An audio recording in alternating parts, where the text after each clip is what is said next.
Hi guys, I'm back, and this is my second part to my first video that I recorded about a month ago, finding my birth father and my paternity results as well as my heritage results. And I wanted to showcase what tools I used in order to find the results I found and how I found my birth father. So the first thing I did was look up my ancestry information and my ethnicity estimate. And with looking up this ethnicity estimate on Ancestry, I found out the regions of the countries that my family had traveled over probably about the last 200 or 300 years. I could see the amounts of DNA that I had, and I was so shocked to find out I had so many different roots and heritages from across the world. The first of which is African, but I also have heritage in Scotland, England, Senegal, in Wales, in Ireland, Ethiopia, and in other portions of Africa. So I found out that most of my heritage is a result of people who migrated or either were brought here through slavery, and people who were settlers of the United States. With my research, I found out a lot of information that was just disheartening, and it just was shocking and sad. But it helped me to put my tree together because I can correlate the racial structure of my ethnicity estimate within my tree. Like, I could see where certain ethnicities entered my DNA. So with my Irish and my Scottish DNA, I can see that it entered my DNA during the fourth generation of my heritage on several different sides of the family. So I can see where my DNA relatives and my cousin matches, which is factors in finding DNA relatives. And it helped me with my search for my parental ancestry, because I was able to kind of single out which side of the family the ancestry was coming from versus the other side. Because once I had my closest relative on my mom's side to test, I was able to rule out that heritage in Ireland versus being on my mom's side. It was on my paternal side, so nobody on that would match my closest match on my mom's side was of this descent. Then I can narrow it down that, okay, my dad's side is not. The Nigerian heritage at the forefront, which is showing it's similar to Ancestry with about 31.3%. And then I have some other heritage that is not listed on the Ancestry site, which is other portions of Africa. But, it's just that you don't get these distinct spots and distinct countries listed on every test, because they're not testing every country to the same extent. So you get a little bit more of the details that you might be looking for. So I have 14% Sierra Leone, Kenyan, as you can see, West African, North African. Then I have Scandinavian, Baltic, and they do tell you information. You can click on it. You can get some more detailed information about the portions of the world that your family migrated from or is from. And you can click on these, I think, and get some more information. But I'm kind of afraid to click because it takes you into your cousin matches, and it shows you which of your cousins that are on your cousins list have the same DNA, and then you get into the names and all the personal information. So I don't want to do that, but you can see how yours will come up once you test. And this all is helpful if you're looking for a parent, because you have so much information to draw from.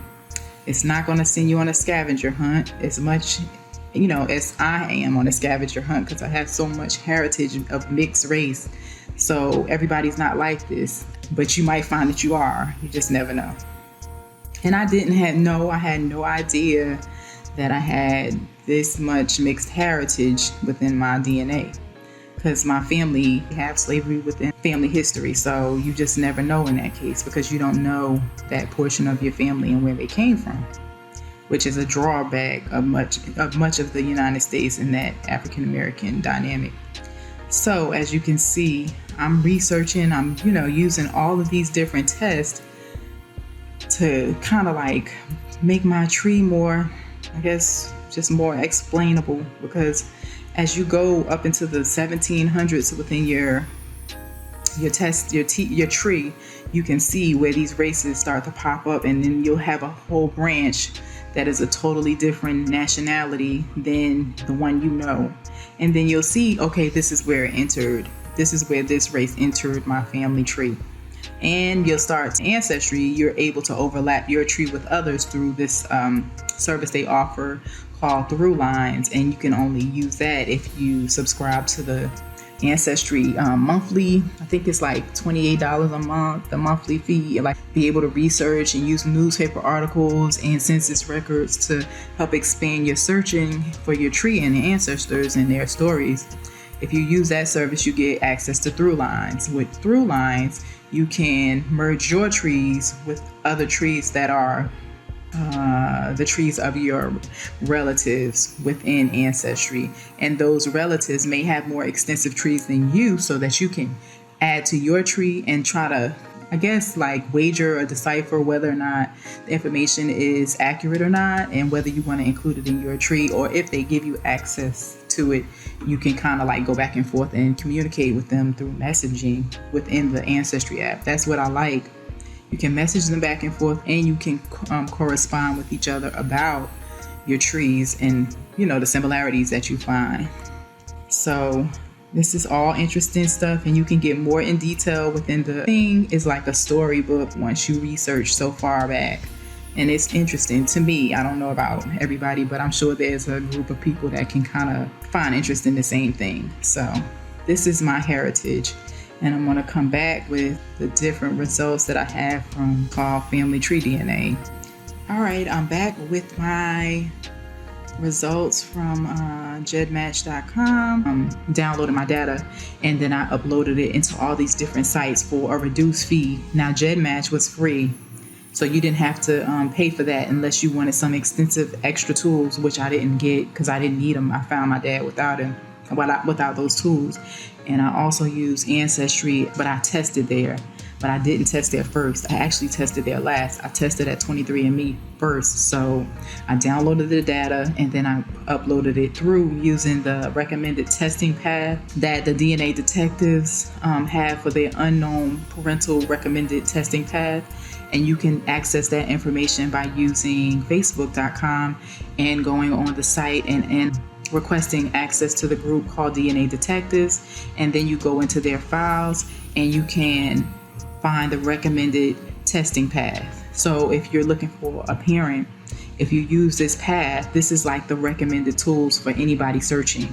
The first thing they ask you to do is order your complete DNA kit from Ancestry, which I didn't know at the time, so I used 23andMe, but Ancestry is the best. Like I said, even the DNA detectives recommend you use it first if you're searching. Get your results processed within 6 to 8 weeks, and then you review your results and you download that data, and they have instructions in the DNA detective sites on how to download it. You click on that file and you'll find a hyperlink, and you can just do that. Upload your DNA data to your Gedmatch.com, which is the second step. And once you upload to Gedmatch, you can review and upload your raw DNA to MyHeritage. Take the test with Ancestry. It would be like $79, and I've seen even coupons on Groupon to get that cheaper. And it's better to test during the holidays because they have a lot of coupons. You review your raw DNA results, and then you would go to Ancestry and you would download the results to Gedmatch, which is a free, unless you wanted to use those extra features as I mentioned. And then you would go to MyHeritage, which is free step, because you're downloading just to get the matches.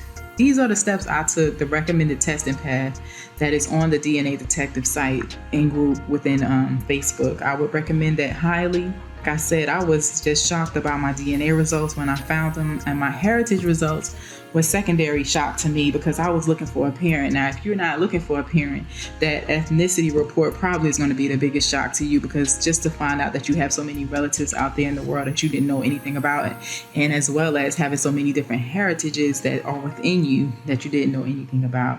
When I do take the test to find out my African heritage, I will let you know the results of that. But I just wanted to come on here and show you my search steps, because I'm getting a lot of questions from adoptees about how to go about searching this information, and I wanted to come out and let them know like what options that they had. So I just wanted to give you guys some options to look into. But like I said, as far as heritage and the clarity and the information being clear and finding out your heritage, I would definitely go to Ancestry. I would start off at Ancestry to get that information, because it's much easier to, the site itself is just much easier to navigate. But my origins and all that stuff on Family Tree DNA is available to you, but you would have to pay extra to unlock it if you didn't take the test there initially. Look out for more videos, and if you want any information about my hair or anything like that, I have another channel called Ari Nicole. Look it up on YouTube. I have more information about beauty, style, and anything else you are interested in about my lifestyle. So thank you guys for watching. Look out for more videos. I'm excited, and I'll see you next time.